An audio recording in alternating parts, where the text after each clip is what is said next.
Halo Cinecrip, balik lagi di Trailer Reaction sama gue Rashid Hari, yang kali ini bakal ngomongin sebuah trailer horor yang judulnya itu The Boogeyman. Ini adaptasi cerita pendek berjudul sama ya, bikinan The King of Horror Stephen King. Rilisnya masih lama sih sebenarnya, ini tanggal 2 Juni di Amrik, di Indonesia ya sekitar itulah biasanya. Dan kita semua tahu ya, karya-karya Stephen King itu udah sering banget diadaptasi ke layar lebar. Tapi The Boogeyman ini ternyata baru pertama kali loh diangkat ke film panjang. Gue juga baru tahu. Gue sempat mengira tuh dulu pernah diadaptasi ke film panjang, cuma gue belum nonton. Tapi ternyata belum pernah. Walaupun sebelumnya udah pernah 2 kali diangkat jadi film, tapi film pendek. Itu tahun 1982 sama 2010. Tapi kalau film panjang baru pertama kali ini. Dan The Boogeyman ini jadi satu dari 2 adaptasi karya Stephen King yang rilis tahun 2023. Yang satu lagi itu adalah Salem Slot. Cuma yang Salem Slot ini belum jelas nih kapan tayangnya. Aslinya itu bakal tayang tanggal 21 April gitu, akhir April lah pokoknya.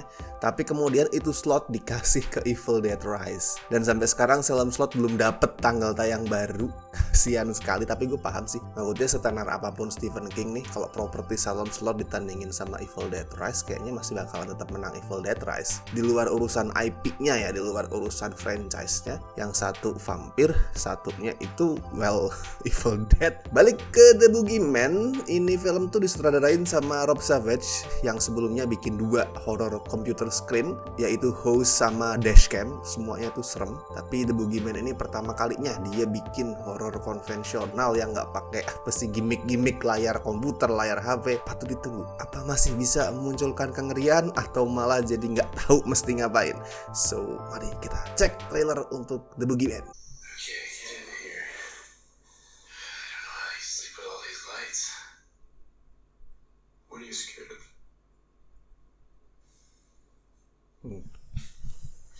Kirain nunjuk bapaknya. I'm scared of you. Okay, monster check complete.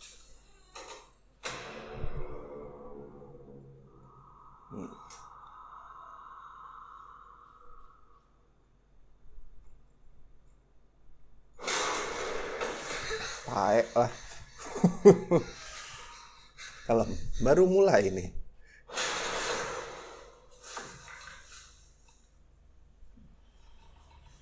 Adek, sembunyi dalam selimut aja ngapa lu? Awi Suryadi.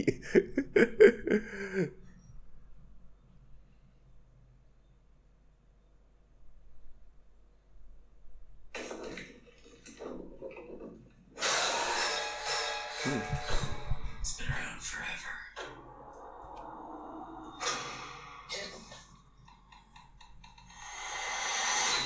Wah, pakai kulkas. Boleh.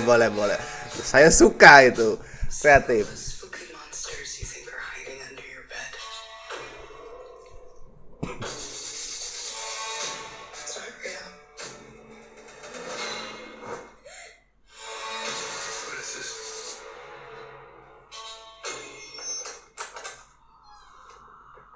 It's the thing that comes for your kids when you're not paying attention. I like that line. Gue suka kalimat itu. You believe me? Don't you?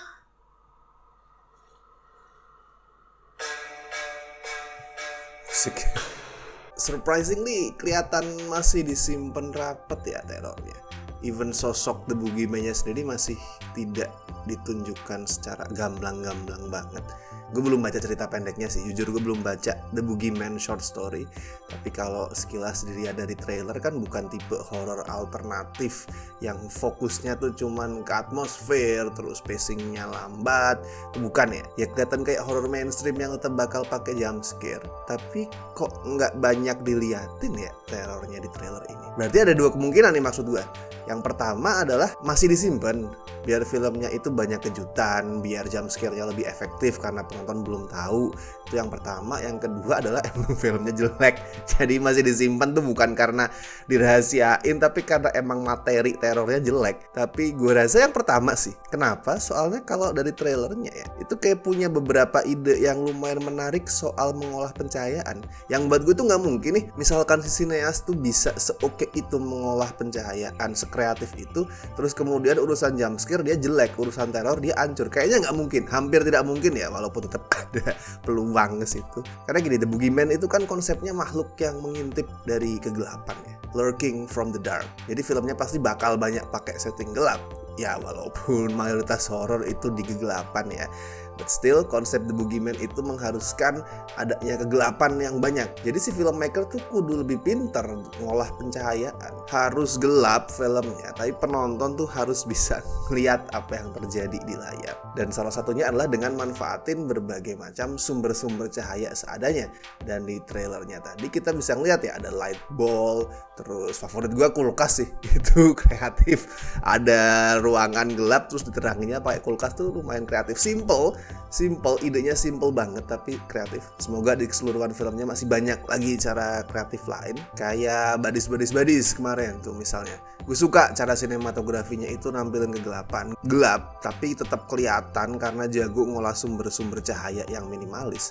Kayak aksesoris glow in the dark misalnya, center tuh jago banget ngolahnya. Gue harap sih The Boogeyman bakal bisa melakukan hal yang sama atau bahkan lebih bagus lagi. Sama tadi ada kalimat yang menarik perhatian gue sih, yang bunyinya tuh the thing that comes for you kids when you're not paying attention. Itu kayak nyiratin poin ceritanya gitu. Mungkin The Boogeyman ini representasi dari mimpi buruk yang muncul gara-gara minimnya perhatian orang tua ke anak. Karena nggak pernah diperhatiin, si anak tuh jadi sering takut, psikisnya itu bukan terguncang sampai stres tuh nggak ya, tapi dia merasa kesepian, sendirian. Dan dari situlah sosok The Boogeyman tuh lahir. Ya sama kayak misalkan dulu tuh The Babadook. Babadook itu kan representasi dari duka, dari grief, monster yang muncul dari perasaan berduka seseorang. The Boogeyman ini gue melihat juga bakal diarahin ke situ. Jadi monsternya tuh mewakili sisi gelap manusia, mewakili perasaan negatif manusia, dan itu bisa jadi sumber emosi yang kuat buat ceritanya. Bagaimana kalau buat kalian? Apakah The Boogeyman ini terlihat meyakinkan sebagai sebuah horor? Kalau gue sih tetap penasaran ya.